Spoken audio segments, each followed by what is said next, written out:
I've always used bananas in all types of cooking in the kitchen. Not only the delicious fruit, but also the leaf for wrapping seafood and meat on a barbecue, and also the banana blossom in soups and salad. I'm here at Howe Farming in sunny North Queensland to learn everything about the banana.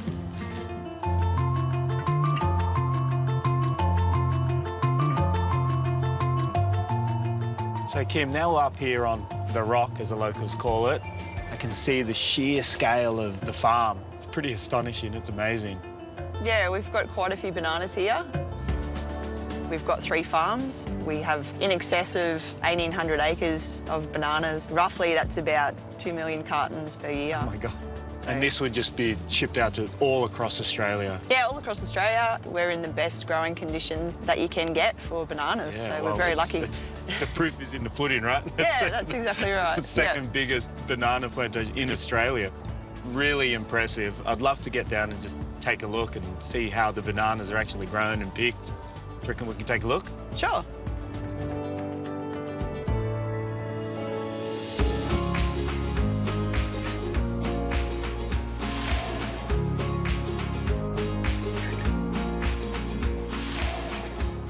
So Kim, we're here in the thick of it, and I'm so intrigued. Just can you take it from start to finish of the whole process?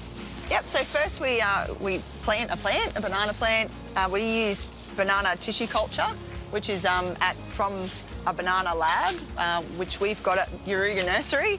So that means that all the plants are the same. They've come from one sucker.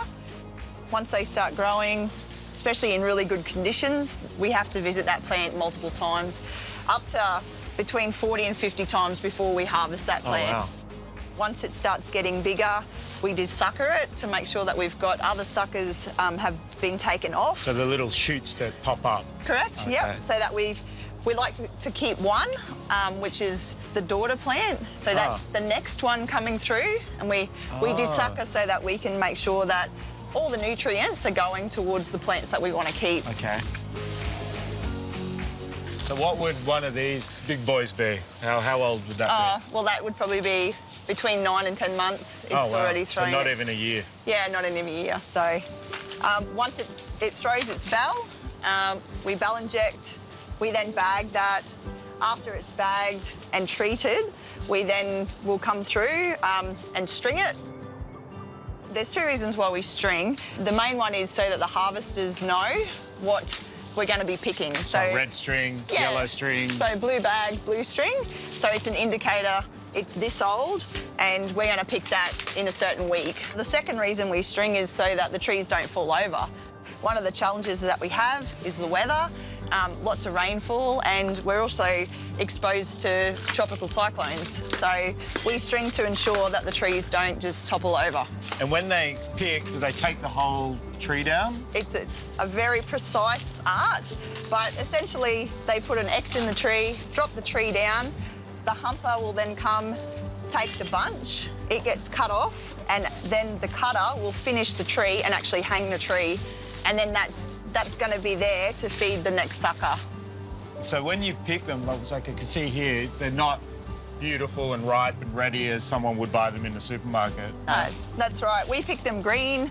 We then put them in through our packing shed. There's a process that goes on in the pack shed to make sure that the quality is right and that they're ready to go to store. Once they are packed, they get palletised, put into a truck, and then they're sent off.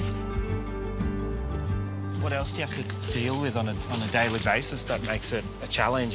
One of the things that we've had to contend with is trying to keep our farm safe and make sure that we've got good biosecurity to ensure that we don't get disease. Other struggles that we have is obviously financial struggles. Unfortunately for us, to make money and to be profitable, you've got to have something go wrong in the industry. So someone else has to have pain for you to achieve profitability. In these certain times, it's great that we've got a good partner in Rabo, and we're very, very grateful for the support that we get. It's just been an amazing experience.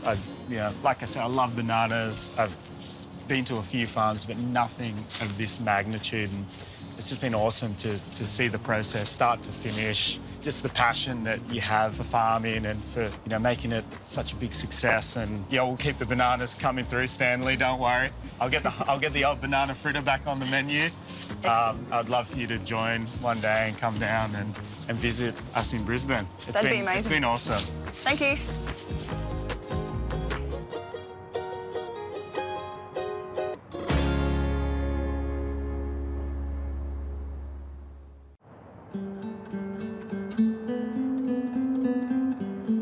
How awesome was Kim from Howe Banana Farm? It was just massive.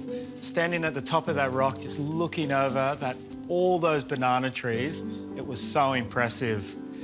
Now, this dish my daughter does love, but I've got a confession, I actually love it more than her. So I'll just use her as an excuse to show you how to cook a really, really fun recipe using bananas, and it's choc-coated bananas with toasted pecans.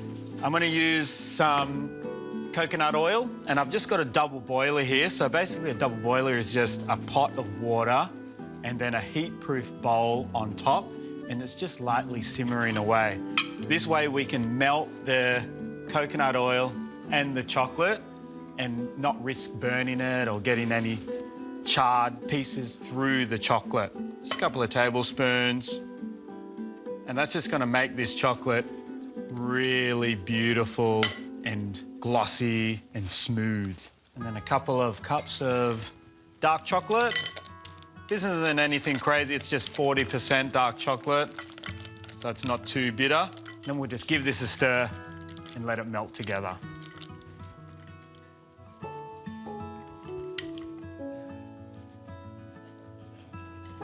As you can see, the chocolate, it melts pretty quickly. Okay, while that's just in the final process of melting, I'm just gonna prepare these bananas. So I just picked out some kind of smaller ones, makes it a little bit easier. We just peel them. You want it to be nice and ripe as well. And you can see inside they're still beautiful and actually perfect. So we'll go just a paddle pop stick all the way up the center of the banana. And it's kind of nice because you almost straighten it up as well. Just be careful. You don't want to go out the outside. Just like that. Easy. And then we're actually going to fill this glass up with chocolate. It makes it a little bit easier for when you're dipping the chocolate in and you don't have to fill as much of a larger container. If it's nice and skinny like that, it'll cover easily. And we just have our crushed toasted pecans as well to finish it off. So then you just need to pop these in the freezer overnight. That way the paddle pop stick will actually set inside the banana. And then when you dip them and dust them with the pecans, they'll pretty much just set instantly. I've got these guys. They were in the freezer from last night. They're rock solid, which is good. So our chocolate is done. So that's ready. And I'm just gonna go into the cup. Don't want it to go over. Maybe I'll do a little bit more. Here we go. So, banana in. All the way. See, lucky I put it just that little bit more. Give it a twist. Get rid of that excess. Just keep drizzling, drizzling, drizzling.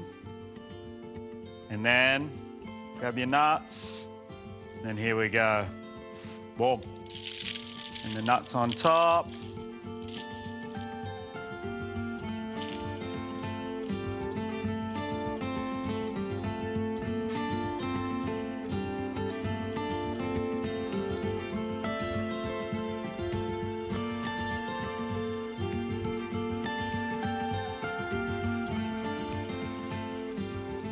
Look at that, it's almost like a mirror glaze.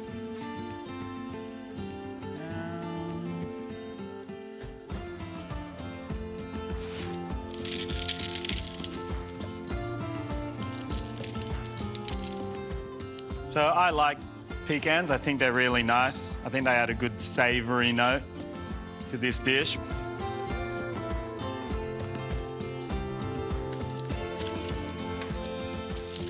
So as you can see, because these bananas were in the freezer all night, there's no need to go back in. I'll pop them in if you're going to enjoy them later. But I hope Kim and all the farmers at Howe Farming can one day come and enjoy this cool, healthy take on their bananas, chocolate-coated bananas with toasted pecans.